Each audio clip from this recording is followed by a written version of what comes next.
Safira binti Rosni, nombor matrik DPH20212572 dari kelas 1C bersama rakan-rakan saya akan membentangkan tajuk filem Hantu Kat Lima Balik Rumah.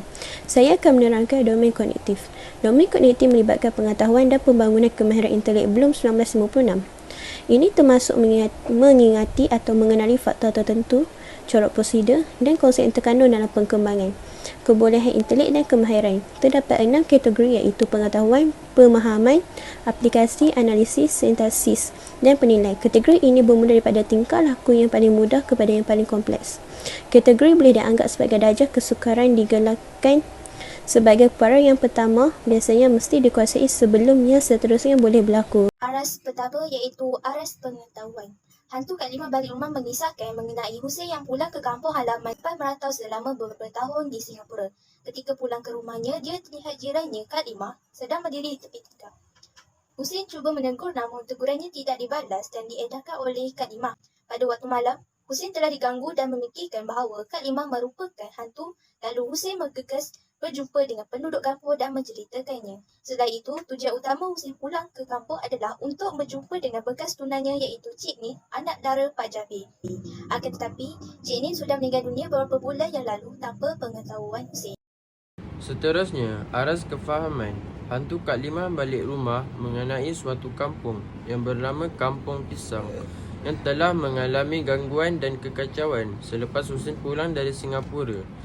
Selain itu, penduduk kampung menganggap Kat Lima sebagai hantu yang mula mengganggu pada setiap malam. Namun, penduduk Kampung Pisang telah salah faham terhadap Kat Lima bahawa sebenarnya Kat Lima mengalami penyakit mental sejak dulu lagi.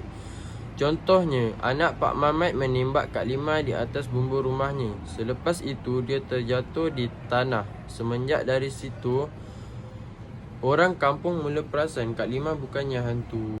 Aras aplikasi. Bagi mengatasi masalah kekacauan yang berlaku di kampung tersebut, sebagai ketua kampung, haruslah memain peranan penting melaporkan kepada pihak yang bertanggungjawab. Cadangan kedua pula memanggil ahli perubatan yang handal untuk membasmi gangguan yang dialami pada setiap malam. Contohnya, Pak Abu yang mengadakan masyarakat bersama-sama dengan penduduk kampung untuk berbincang mengenai masalah yang terjadi. Analisis. Cadangan pertama dipilih kerana lebih berkesan untuk menyelesaikan masalah ketenteraman di Kampung Pisang. Ketua kampung hendaklah membuat aduan tentang kekecohan yang berlaku dengan segera kepada pihak bertanggungjawab. Contohnya, sikap tanggungjawab Pak Abu terhadap penduduk kampung supaya kembali aman. Saya akan menerangkan tentang langkah-langkah aras sintesis. Antara langkah-langkah bagi mengatasi masalah ini ialah berbincang bersama-sama supaya ada kesepakatan. Yang kedua ialah bersetuju dengan idea yang diberi. Yang ketiga ialah bekerjasama dalam membasmi masalah yang dihadapi. Contohnya, penduduk Kampung Pisang menyangka bahawa Kak Lima adalah hantu dan berbincang untuk pergi melihat Kak Lima di rumahnya. Tetapi Kak Lima sebenarnya mempunyai penyakit mental sehingga membuat kekacauan di Kampung Pisang. Aras penilaian. Kebaikan. Pertama, prihatin. Penduduk Kampung Pisang mengambil berat tentang Kak Lima. Contohnya, Pak Jabir Hussein dan orang kampung merancang untuk pergi ke rumah Kak Lima supaya dapat memastikan apa yang telah terjadi padanya. Yang kedua, bekerjasama. Penduduk Kampung Pisang membuat perancangan untuk menangkap hantu Kak Lima di rumahnya. Contohnya, Pak Jabir dan Pak Abu membuat perancangan mengadakan mesyuarat untuk memanggil semua penduduk Kampung Pisang supaya dapat mencari jalan untuk menyelesaikan masalah yang dihadapi oleh penduduk kampung. Seterusnya, keburukan. Yang pertama, tidak amanah. Musliman anak Kak Lima tidak mengambil berat tentang ibunya di hospital sakit jiwa. Contohnya, Musliman tidak menjenguk dan tidak mengambil berat langsung terhadap ibunya. Yang kedua, tidak mempercayai. Penduduk kampung kurang mempercayai Hussein. Contohnya, Pak Jabir yang sukar untuk mempercayai percakapan Hussein tentang Kak Lima yang mengganggu ketenteraman kehidupan orang kampung dan terasa iri hati kepadanya disebabkan Hussein memutuskan hubungan pertunangan dengan anaknya Cik Nin. Rumusan. Berdasarkan filem dari cerita Hantu Kat Lima Balik Rumah, kita sebagai umat Islam tidak perlu mempercayai perkara syirik seperti penduduk yang mempercayai ilmu bomoh untuk menghalau hantu Kat Lima.